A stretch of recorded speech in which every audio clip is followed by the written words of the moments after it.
ইরানের সঙ্গে চলমান যুদ্ধের মধ্যেই আবারও দুঃসংবাদ যুক্তরাষ্ট্রের জন্য। সর্বাধুনিক যুদ্ধবিমান F-35 বিধ্বস্ত। দর্শক, আন্তর্জাতিক সংবাদে স্বাগত। শুনছিলেন শিরোনাম, এবার বিস্তারিত।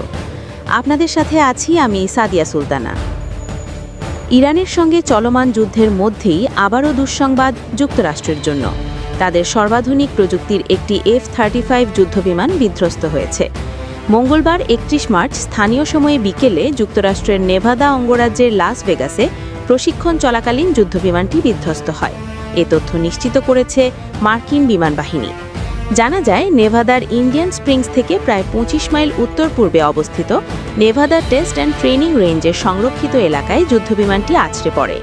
বিধ্বস্ত হওয়ার আগ মুহূর্তে পাইলট নিজেকে সফলভাবে বের করে নিতে সক্ষম হন। নেলিস বিমান ঘাঁটির জনসংযোগ শাখা ফক্স নিউজকে জানিয়েছে, পাইলট বর্তমানে নিরাপদ আছেন এবং সামান্য আঘাত পাওয়ায় তাকে প্রাথমিক চিকিৎসা দেওয়া হচ্ছে। সর্বাধুনিক প্রযুক্তির এই যুদ্ধবিমানটি কেন বিধ্বস্ত হলো সে বিষয়ে এখনও নির্দিষ্ট কোনো তথ্য পাওয়া যায়নি। উল্লেখ্য, F-35কে বর্তমান বিশ্বের অন্যতম ব্যয়বহুল এবং শক্তিশালী যুদ্ধবিমান হিসেবে বিবেচনা করা হয়। এর এক একটির দাম 80 থেকে 120 মিলিয়ন ডলার পর্যন্ত হতে পারে। ইরানের সঙ্গে চলমান যুদ্ধে সম্প্রতি মধ্যপ্রাচ্যে একাধিক যুদ্ধবিমান হারিয়েছে যুক্তরাষ্ট্র।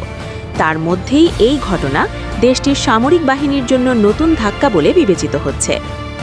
দর্শক, দেশ ও বিদেশের সর্বশেষ সংবাদ জানতে লাইক, কমেন্ট ও শেয়ার দিয়ে দৈনিক কালের স্রোতের ফেসবুক পেজ ও ইউটিউব চ্যানেল সাবস্ক্রাইব করে সঙ্গে থাকুন। ছিলাম আন্তর্জাতিক সংবাদে আমাদের সাথে থাকার জন্য ধন্যবাদ।